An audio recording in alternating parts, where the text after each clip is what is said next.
Namaskar. I'm Mrs. Manjusha Kelkar, founder of Breakthrough Higher Education. We guide students for their medical journey. Today, in the series of interviews, we will be talking with Master Soham Datar from USA. He is a pre-med student doing his major in biochemistry. Let us understand his journey, and also we know that he is a US citizen by birth. So that makes a lot of difference. So we will understand what it takes to become a doctor in USA.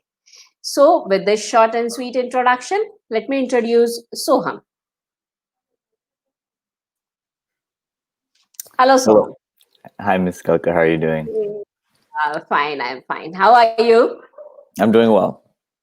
So how is the weather out there? Is It's it not too bad. snowing? It's not quite Oh, snowing where we are. We don't really get too much snow. A little bit up north, but it's getting a little chilly now. great, great, gret. So Soham, where do you live right now in USA? So I live in Baytown, Texas. It's nearby Houston, Texas. Okay, okay. And as I know that by birth you are a US citizen, so past so many years you are there, right? Correct. I was born here. Yeah, you were. Okay, now as you know, that we will be talking with you to take you or understand from you what it takes to become a doctor in USA. Plus, we would like to track your journey, how it happened, and how it happens usually in USA.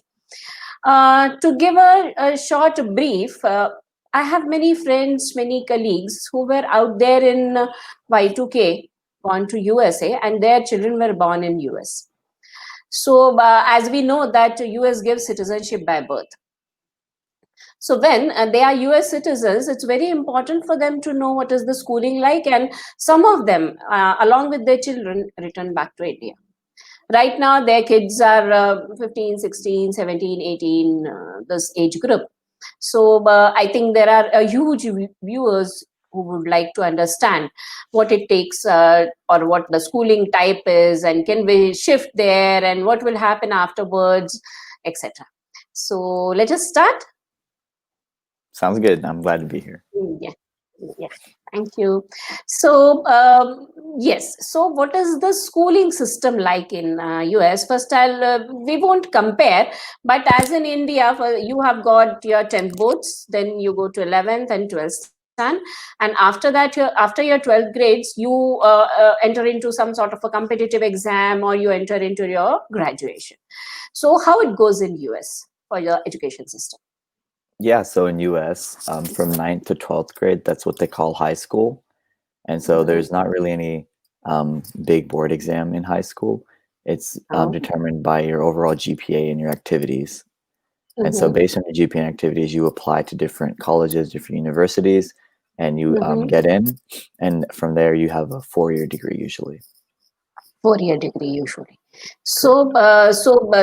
This is a very good news for maybe Indian students. So is it so easy? You don't have board exams, so it's a perception that then you must be enjoying a lot. You must be doing a lot of other activities also. And what about studies then? Because if there are no board exams, there is no pressure. So the people out there would like to understand when and how do you study. Yeah, so although there's no emphasis on the board exam, as you said, some of the colleges are still very competitive to get into. And so Mhm. in high school, these competitive colleges want to see where your passion is, but they also want to see that you're academically inclined. So you still Mhm. do have to study pretty hard to Mhm. get into some of these bigger institutions. But you are right, there is some room to pursue what you like to do because colleges here like to see you pursuing something like if you're part of a dance team or sports or something like that, they like to see your passions outside of academics. Mhm. So, what you did in your, apart from academics, what you did in your high school years? Yeah, so I was part of my tennis team in high school, and I was also part of the art class in my high school. And then in Mhm. addition to that, we had service clubs where we volunteered, so I took part in many of those. Activities. Okay, great. So, do you speak Marathi, Soham? मला थोडं येतं पण खूप चांगलं नाही येत. Great, great. So you have many friends. So among them, you must be having Indian as well as American friends, or how it goes. You are more inclined towards any groups, or you are all inclusive, because in true sense, you people are global citizens nowadays. Yeah. So So there's how no is your not friends? necessarily a preference or anything like that. The good thing is Mm-hmm, that in Baytown there's a large Indian community. So a lot of mm-hmm, my friends are Indian, but of course, since I lived and grew up in America, a lot of my friends are also American, right? So there's not necessarily a preference. It just happened to work out that way. okay, okay, okay, okay. No, so it's not sort of a question answer, but still, I'm a little curious because many of my friends' children, they are watching English serials, and they come across two words. One is called as freshman's year, and another is called as sophomore year. So, what exactly is that? Which standard you call as I am a freshman, and which stand you call as I am a sophomore right now? Yeah, so it's a little bit confusing, but in high school, your first year is called your freshman year. Your second year Mm-hmm, is called your sophomore year. Your third year is your junior year. And then your fourth mm-hmm, year is your senior year. So the reason mm-hmm, it's confusing is because once you get to college, that pattern repeats. So the mm-hmm, same naming pattern is applied in colleges. It's a little bit more informal. mm-hmm. Colleges just tend to call it like first year, second year, and so forth. But colloquially, we know both the years as freshman year, both first year of college and first year of high school. Okay, okay. Okay. So when means there is a moment in everyone's life when one decides on their goals, objectives, what is my mission in life, or what do exactly I want to do. So when was that for you? That you decided that you would like to, not you have not yet entered your medical career, but when was it that you decided pretty sure that yes, I would like to enter into this particular field, I would like to work hard, I have passion for this field? So when was that? Yes, it wasn't like a specific like eureka moment for me. I think it was more of a natural evolution. So in high Mm-hmm, school, I was involved in all these service organizations. So I knew I really liked to volunteer to serve people. And then in addition to that, I realized that I preferred the sciences over some of the other mm-hmm, fields because you would mm-hmm, take AP classes, dual credit classes here in America. And so based on mm-hmm, that, and also my brother was currently in med school. Based on his experiences, I decided that I at least wanted to check out the med field. And so mm-hmm. now that I am a pre-med in college, I think I've made the right decision. So I'm glad I did it. But it wasn't like a specific moment. It's more of like a culmination of different things. What your father does by profession? My dad's an electrical engineer here. Okay, so then how did it come? Was your grandpa doctor? Yeah, so my grandfather, my dad's dad, paternal Mm-hmm. grandfather, he was actually a doctor back in India in his village. He lives in Murti Chapur. Okay, okay. So comes in the family. Maybe your father was not, but maybe his two sons would like to become a doctor. Yeah, Uh, maybe. Who knows? maybe who knows? But yes, your as we understand, your older brother is already there in the med school, right? So he's graduated med school. He's a doctor now. He's doing his Mm. residency in Houston. He's doing his residency. Great. So he's right now in residency. Uh, okay. Now switching to you answered my question. What is why medicine? Now, what is a term which we popularly hear here that that is called as pre-med? What exactly is this pre-med? Because we understand as in India, what we have understood the system, the medical system, or the system, education system is after a 12th grade, you pass 12th grade here, then you're based on your GPAs, your SAT scores. Yes, by the way, I forget to ask, what was your SAT score? Did you appear for your SATs and subject SATs? Yeah, so I did the main SAT and then I did two subject tests. I did Okay. chemistry and history, I think. Oh, okay. So it's not necessary that you take a bio subject SAT if you want to go to medicine. You can appear for any SAT, whatever subjects you like. Yeah, so based off what I understand, and I'm not 100% sure, Mhm. they just want to see you take two different subjects. So I decided Two to do different like subjects. a science and a history, but you could do like math History. or something else if you prefer. Mhm. What was your SAT score, if I may ask? Yeah, so I ended up getting a 1580 on the main SAT, and Oh then I my! got Out of 1600, you got 1580. yeah, So that's a pretty much high score. yeah. You Great. do have to study a Great. little bit, but it's definitely Yeah, attainable. it's attainable, but you have to study hard. True, true, true. Rightly said. So yes, coming back to the question, not question, I was just explaining my perception about the US system. That first, after 12th, you enter into BS, that is Bachelor of Science. That means you are taking one major and you are doing your BS. So what is this pre-med thing about? What is this? Yeah, so pre-med is something you kind of add on onto your degree. So you go into Mm-hmm, college with the major, and for mm-hmm, pre-med you can be any major. I'm a biochemistry major, but you can be any science major, any humanities, any major you want to be. And so mm-hmm, what pre-med is, it's more of a track. It lets mm-hmm, your counselors know that you plan to go into the medical field, so you are going to take specific classes. Because mm-hmm, to get into medical, so to even apply to medical school, you have to have completed certain requirements. mm-hmm, So these classes include things like biolab, chem lab, organic chemistry, a year of English, physics lab, and then a semester of biochemistry. So those are the mm-hmm. general pre-med requirements. And so being a Okay. pre-med just means that in addition to my degree requirements, I'm going to take these courses. These are the compulsory courses which you are Exactly. going to take as a pre-med. And so that way I have the option to apply to medical school whenever application season rolls around. Okay. Have you heard about any incidents where people have not gone to pre-med but still gone to their medical? Yeah, so I mean, a lot of people end up deciding later on, maybe their second or even their third year, that they want to go into the medical field.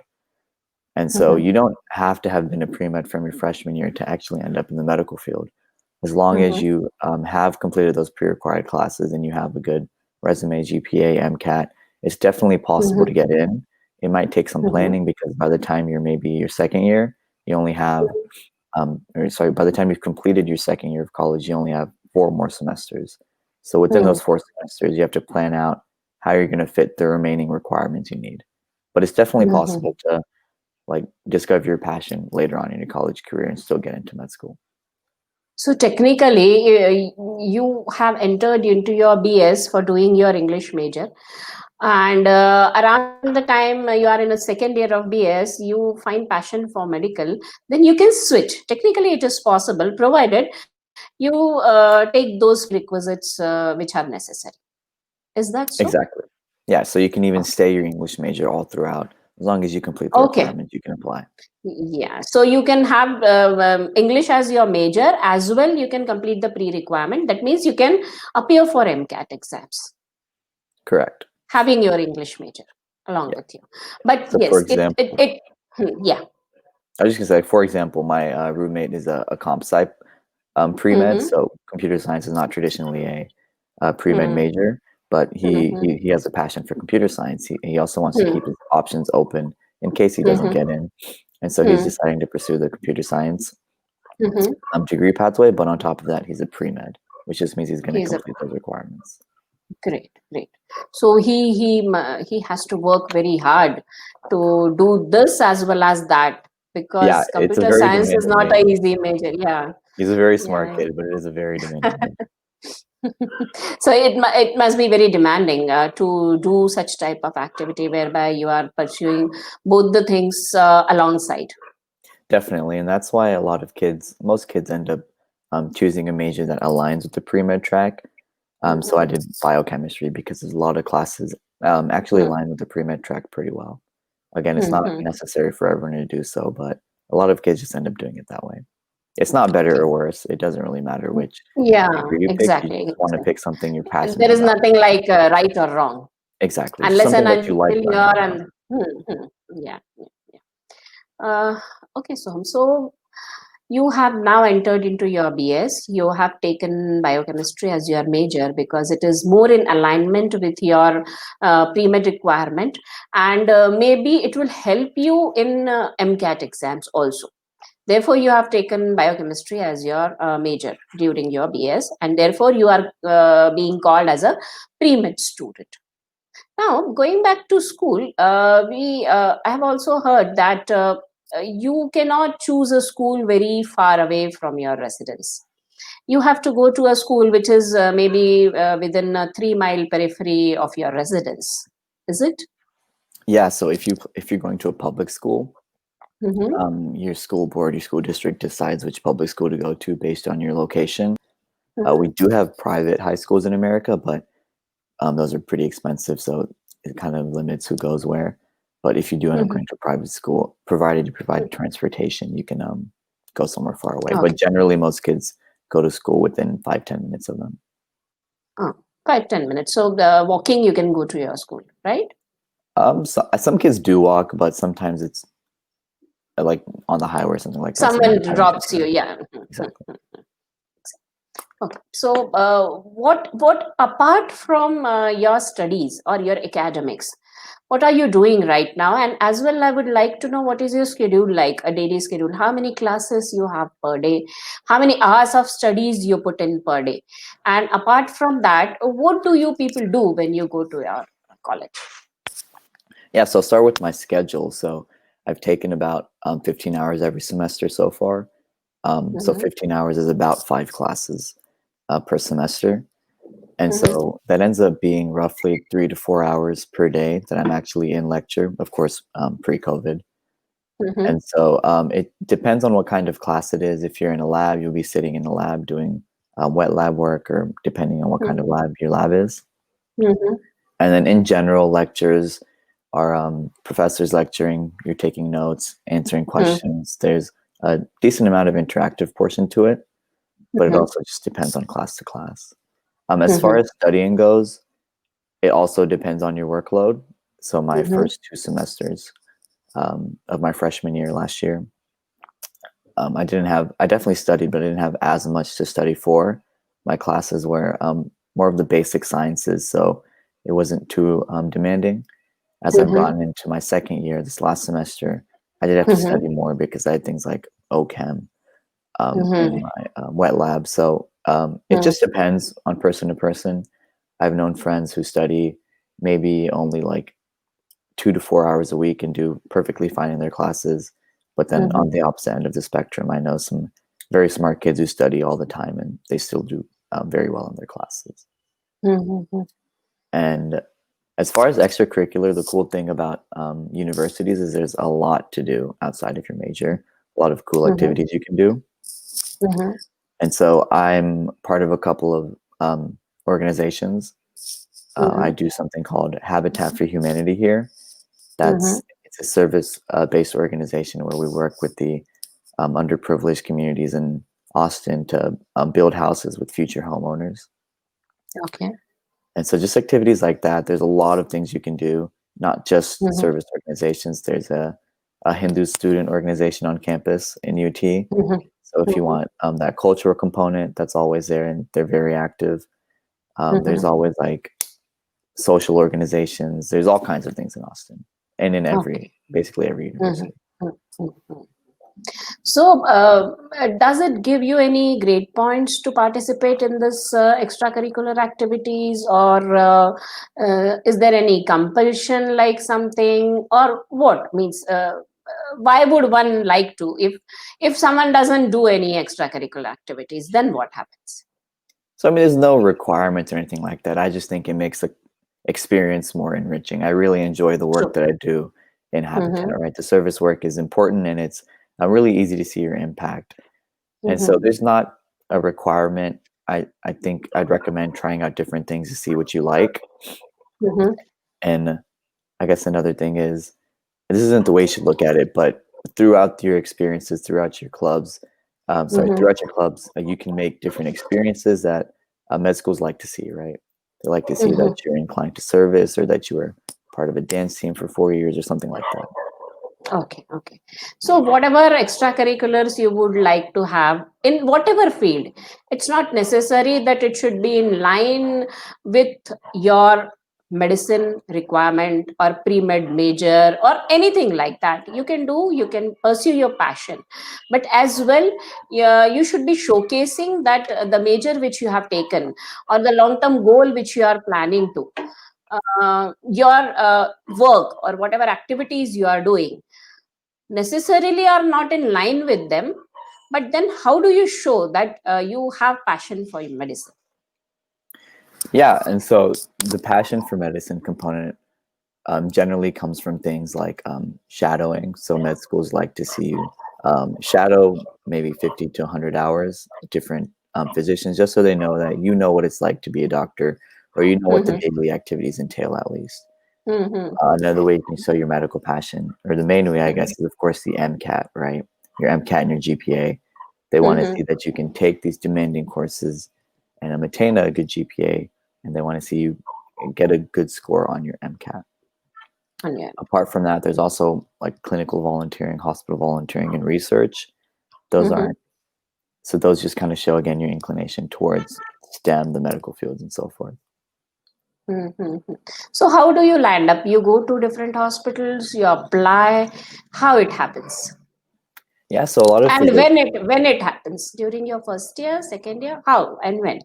So the cool thing is a lot of physicians and hospitals recognize that students really like to do this volunteering and shadowing. They get a lot of cool experiences from it. So Mm-hmm. they're very willing to take in students, undergrad students. And Mm-hmm. so generally how it goes is there's either an application where they'll ask you to fill out like a short questionnaire or something like that, write a couple of essays Mm-hmm. to get in, or you can simply just email physicians a lot of times. If you Mm-hmm. happen to find their email through the website or through some resources, there's a lot of Okay. resources on campus. And Mm-hmm. usually they're very, very nice people, and they'll, based on your schedule, let you come and shadow. Mm-hmm. So it's Okay. pretty easy to find. You can do it whenever you want in your 4 years. I've known students to do it to shadow their freshman year, but Oh, a lot of people okay. tend to save shadowing for their like junior and senior years. But again, that's not necessary. You can do it whenever you have time. Mm-hmm. Mm-hmm. Okay, okay, okay. So, any experience from your volunteering work, whatever you have done till date? Any experience you would like to share? Yeah, so I actually haven't done shadowing yet, Mm-hmm.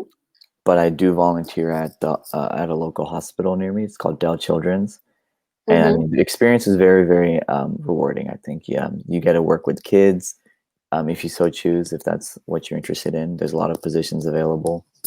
You Mm-hmm. can work more as in like a clerk, like an organizational position. But the Mm-hmm. main, I guess, the cool parts is from interacting with with the nurses, with the doctors, with the students, you kind of get a feel of what it's like to work in a hospital, how the hospital environment interacts, why their teamwork Mm-hmm. is so important. And so I definitely recommend, it doesn't have to be hospital volunteering, but figuring out something that you're passionate about that can help other people, because I think that will help your mentality as you go forward in the future. True, true, true. You must be sympathetic and you must understand what it, because in future maybe you are going to work with people because you ultimately are going to provide service to the Exactly. mankind.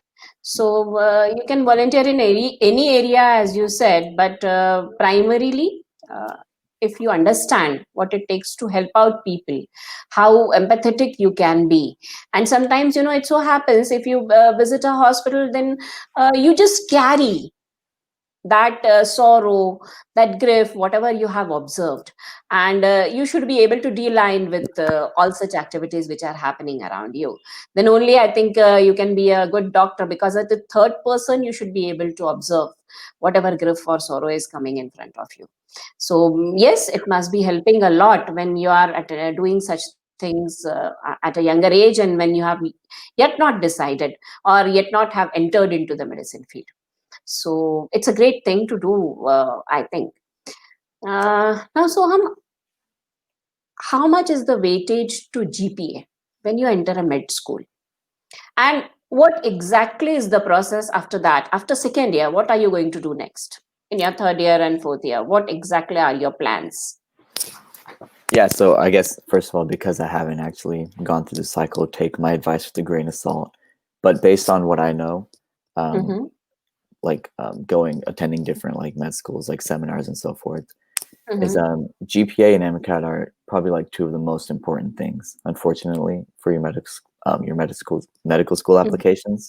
Mm, A lot of medical schools kind of use it as like a screening.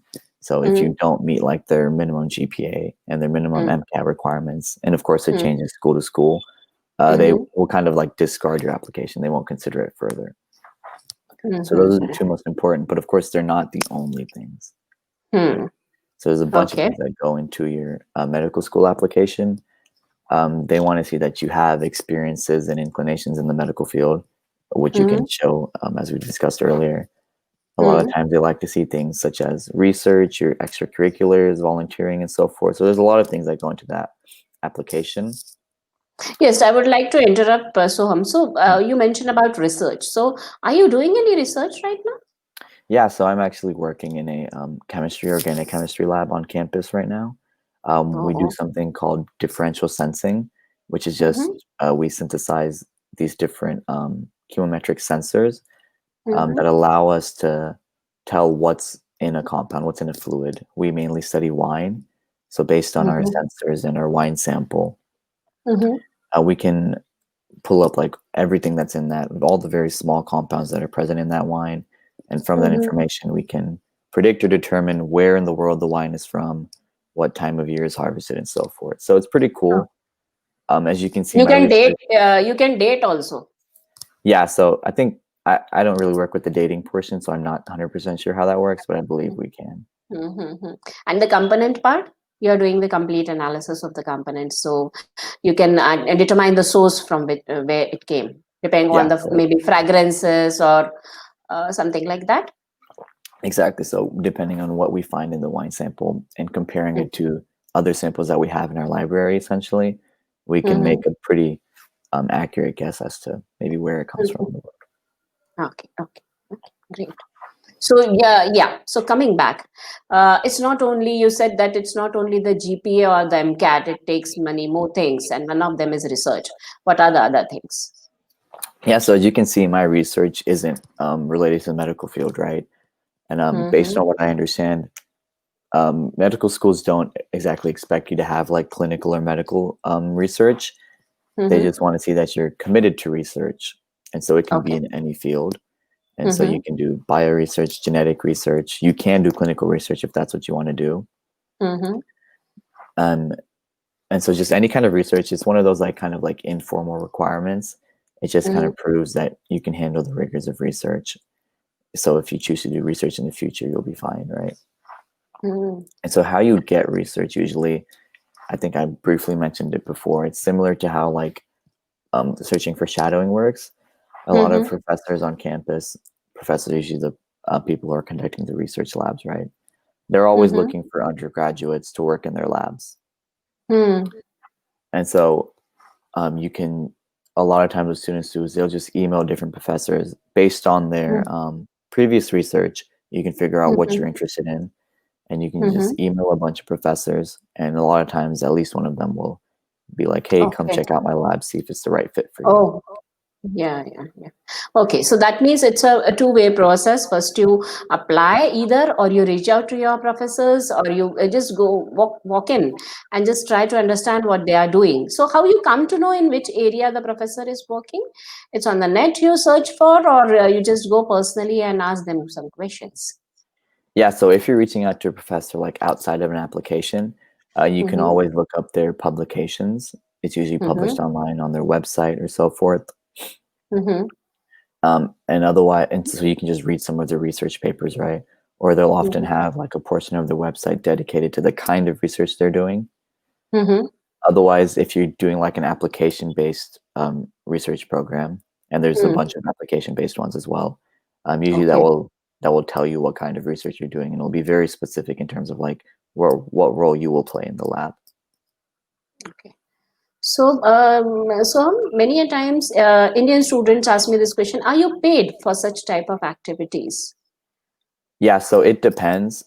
So, for example, I was paid over the summer as a research fellow, but Okay. so some research is paid. Mm-hmm. I'd say, I'm not sure about most of it, but a lot of it is not paid. A lot of it is either taken for credit. So you take Mm-hmm. it and you will complete like some degree requirement or some class requirement. Or a Mm-hmm. lot of students just really like research, so they stick with their labs. Let's stick with So their it just kind lives. of depends. Yeah. So some students must be feeling that the extracurricular for me is research maybe. So they must be sticking out there, and they must be very happy in the labs. So they are there. Yeah, Uh, you're exactly right. Some people discover that research is their passion, mm, and so they end up doing a lot of research. mm, mm, mm, mm. So right now, all these activities parallel to your studies are going on, and you, how much GPA you would require? I have heard that it's 3.5, and there are three types of GPAs because BCPM GPA also counts, and not less than 3.5 in any of one of the GPAs. So, what are GPAs? Yeah, so your GPA is just your grade point average. How it Mm-hmm. works is every course you'll get assigned a letter grade, A minus, B plus, B minus, and so forth. Mm-hmm. And it depends from class to class what the exact grading system is. But your Mm-hmm. A is the highest. Your A will give you a 4.0 GPA for that class, So the right? maximum you can have is 4.0. The maximum you can have is 4.0. And A minus is, I believe, like a Mm-hmm. 3.66, something like that. And so Okay. everything lower than an A will lower your grade point for that class. And then at Mm-hmm. the end of semester, they'll calculate what your GPA was for that specific semester, and they'll Mm-hmm. average that with the previous and the future semesters. Okay. So cumulatively for all the 4 years, the GPA is calculated. Yes, ma'am. Correct. It is taken into all the 4 years are taken into consideration for calculation of GPAs. Yeah. What ends up happening a lot of times is most students apply to med school within their Mm. junior year, Okay. and so when how that works out is you'll at that point the medical school will only have access to your junior year GPA, right, cumulative, and so Mm. they'll usually just ask you once you're accepted, they'll ask you to send in your final GPA for the Final next 4 years. GPA. Mm. So predictive sort of GPA, either they must be guessing or you have to tell them that this is my predicted GPA for final year. Finally, Yeah, something like that, I think. something like that. Okay. So have you started studying for your MCATs?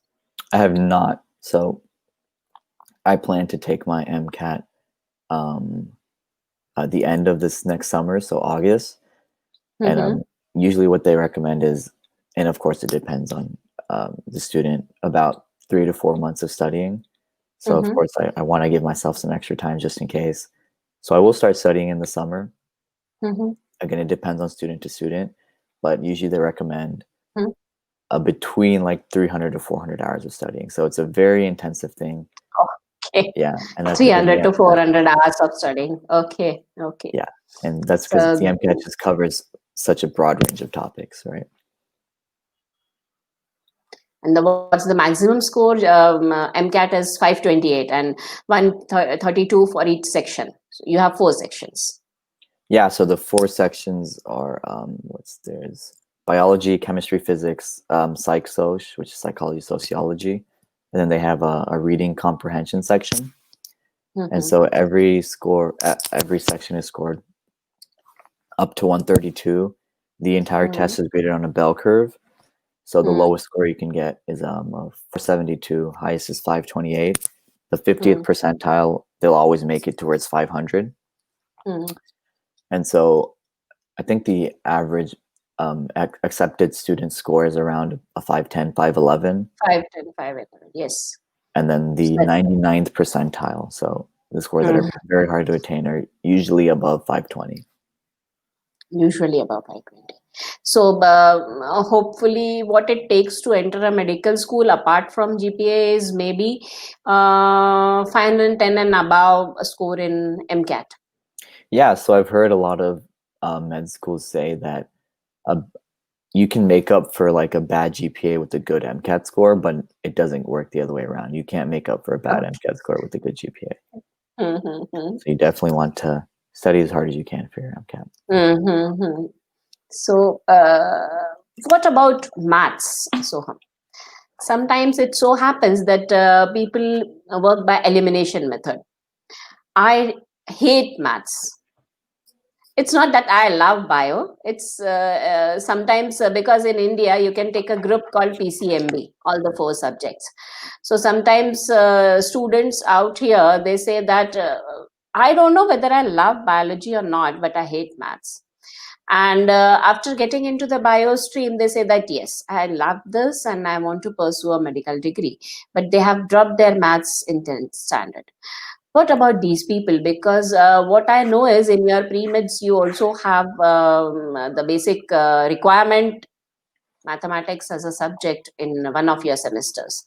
So, is it a very hard thing to do if one drops maths in 10th standard? I don't think so personally. So the Mm-hmm, way it works at my school is for degree requirements, and I think for the recommended pre-med requirements is you only technically need one semester of calculus, mm-hmm, depending on your degree. And so I was a biochemistry, so I actually took 2 semesters, but a lot of kids end up just taking the first semester, and it's just pretty basic calculus, mm-hmm, derivatives, integrals, and so forth. So I definitely think they teach you all you need to know within that class, as long as mm-hmm. you have like a pretty strong background in like algebra and something like that. Okay, okay. And so the cool thing is, if you don't like math, like you said, you can Mm-hmm, take a major that only requires you to take that one semester of math. But conversely, if you really, really like math, a lot of my friends are mathematics pre-med, so their major is math. okay, yeah.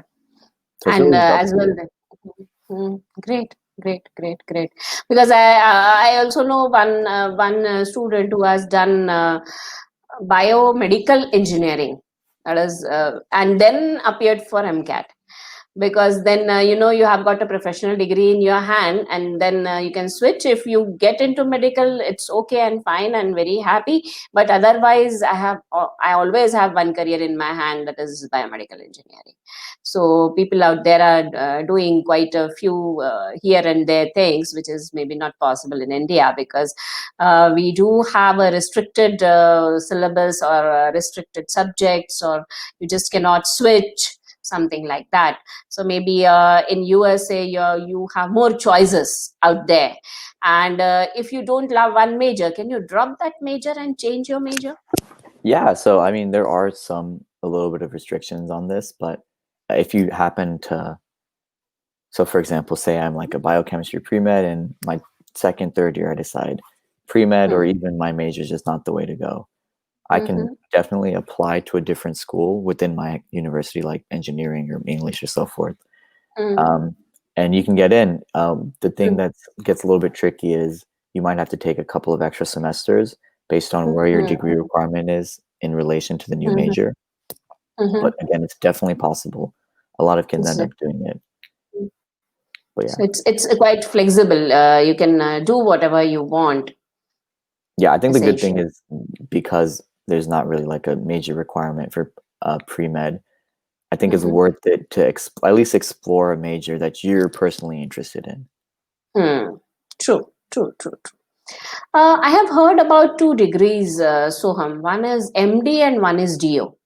And what I understand is that pretty much surely now they are merging. Means it's no more like a DO person cannot have the desired residency. Previously, it was a little bit like only MDs used to get the desired residency, and DOs were somewhat looked down upon, because as we know that DO is holistic medicine. It is osteopathic medicine, and MD more of it relates to the allopathy medicine side of it. So, have they converged properly nowadays? What is your feeling out there? Because the cutoffs, or whatever average score at which a person can enter MD is uh, say 510 and above, but it's not much lower for DO either. It's 403 or 404. It's not much of a difference. So do you think they have merged, and a DO person can do a residency in say, if I want to say, cardiology? Is it possible nowadays? Yeah, so I'm not the best person to talk about this, but Yeah, based on I know it's a yeah, premature question for you, but yes, whatever you have heard, because yeah. yeah, so based on my understanding, you're right. MD's allopathic, DO's osteopathic. And it seems like they are kind of merging, especially the residencies, MDs and DOs. Mm-hmm. Generally can apply to the same residencies. And I think unfortunately the way it is now is that although they are merging, a lot of students in their eyes still see the MD degree as the more Mm-hmm. coveted degree.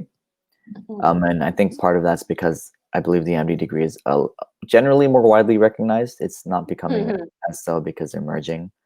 And because Yeah. of this, the higher achieving students tend to apply and select the medical schools instead of Mm. the DL programs. And so I guess although it's true that they can definitely end up doing the same things, it ends up being a little bit harder on the DO students to get into these competitive residencies. And so Okay. that's about the breadth of my knowledge on that. It's unfortunate No, that no, is the it's way it it's is. okay. It's Yeah, yeah, it's a bit of a premature question for you because this question would have been apt if you would have passed out your pre-med and was have appeared for your MCAT and you have scores in your hands, and then someone is asking you what is the difference between a DO and IMD maybe. yeah, Uh, Great, Soham. But still, why I asked you this question because maybe you have got some more knowledge because of your elder brother. So I asked you this question to get more insights into that for our students out there who are listening to this program per se. How the scholarship system works there. And related to that, one more question: what is an in-state student? yeah. So I want to back up real quick. One thing about the DO and MD is I think it's Mm-hmm. worth it to when you're applying to research both DO and MD programs just to see Mm-hmm. where you think you'd be a better fit. So that's just all Yeah. about that. But Mm. the next thing, so scholarships, there's a lot of scholarships you apply to when you're in high school. There's a Okay. bunch of scholarships that are available in high school, and your university will often give you a financial aid package. It's Mm-hmm. dependent on your FAFSA, which is the federal aid. I forgot what it stands for, but it's the government federal aid form. And so Mm-hmm. you submit your FAFSA, and based on your demographics and your finances, a lot of times they'll give you a financial aid package. And so Okay. that all happens before you actually enter university. Within Mm. college, there's always opportunities for scholarships. Your school Mhm. will have like various scholarships based on your major and so forth that you can always apply to. They'll have Okay. programs as well where they'll pay for your education for that Mhm. program or for research or something like that. And so there's a Mhm. lot of scholarship opportunities. You just have to go out and look Mhm. for that. Okay. So, do you have any scholarships? Have So you I earned any scholarships? so I got a couple of scholarships Mhm. back in high school for college, but since then I have not received any financial aid or scholarships in college itself. Okay. Okay. Great. Great going, Soham. So, anything else you would like to add from your end for our viewers? Yeah, so I think the main important thing is you want to pursue something you're passionate about. I know I've said it multiple times, but not just your major, but your extracurricular activities as well. I don't think it's very rewarding to just kind of like pad your resume. So you don't want to Mm. just take classes or participate in activities just to like Mhm. fill out like checklists on the MD degree, right? Just I think you should complying to exactly. requirements. Don't do that. Yeah. Mhm. I think you should do the things you do because you're genuinely passionate about them, or at least explore some things, find where your passions lie, and Mhm. based on that, you can further pursue those passions, right? And I True. think med schools value stuff like that more than just like someone who just checked off all the boxes. True, because people out there say, okay, what it takes to go to medical school? Okay, this tick. So I have done. Yeah, Have you done research? Yes, tick. Have you volunteered? Yes, tick. So then it shows into your application what you are passionate about and what you have done as a compliance measure, simply to check the boxes, as you said. Yes, when I think one answer, if you could, that what is an in-state student? I just want to understand the oh yeah. terminology. What is an state student? So in-state student is someone who's I think technically lived in the state for more than a year and owns property or their parents own property. Mm-hmm. Um, and so, for example, one of my friends, he goes to UT with me in Texas. He was Mm-hmm. born in, or he was raised in Missouri. Mm-hmm. And so, usually in state tuition is a lot cheaper than out of state tuition. Mm-hmm. And so, something sometimes kids do is that to get that in state tuition, he bought a house here in Texas. Mhm, And so mhm, after he had lived there for a full year, then he was able mhm. to get in-state tuition. Okay, And so okay. it's just That dependent is on, the. yeah, Mhm. what state you're in. It depends So these are on your the tuition. legal requirements to be called as a in-state student. So, Soham, would you like to sum up today's interview, or should I sum up? Yeah, I can go for it. Yeah, Yeah, please. so yeah, medical school is definitely hard to get into. There's a lot of things that go into it. Mm-hmm, Two of the main things are you want to make sure you have a good GPA and you have a good MCAT score. I know that's easier said than done, mm-hmm, but make sure you really study. You devote time for your studies. But apart from that, you also want to have like a very enriching college experience. And how you do that is you do research, you do extracurricular activities, you pursue your passions, you do shadowing. And so it sounds like a lot, but there's plenty of time within college. Um, so make sure you just follow what you're interested in, but also keep in mind what the med school requirements are. mm. And so I Okay. think that's about it. Is there anything you want to add? It's great. It's great. So, out there to all our viewers who are listening to both of us, uh, th- uh, the success of this interview would be if you get some insights what exactly a pre-med is, and you start pursuing your passion. That's what the closing statement would be from my end. So, good morning to USA, and good evening to India. So, both of us are signing off. So, good day to all of you. Thank you, Bye. guys. Goodbye. Yeah. Bye.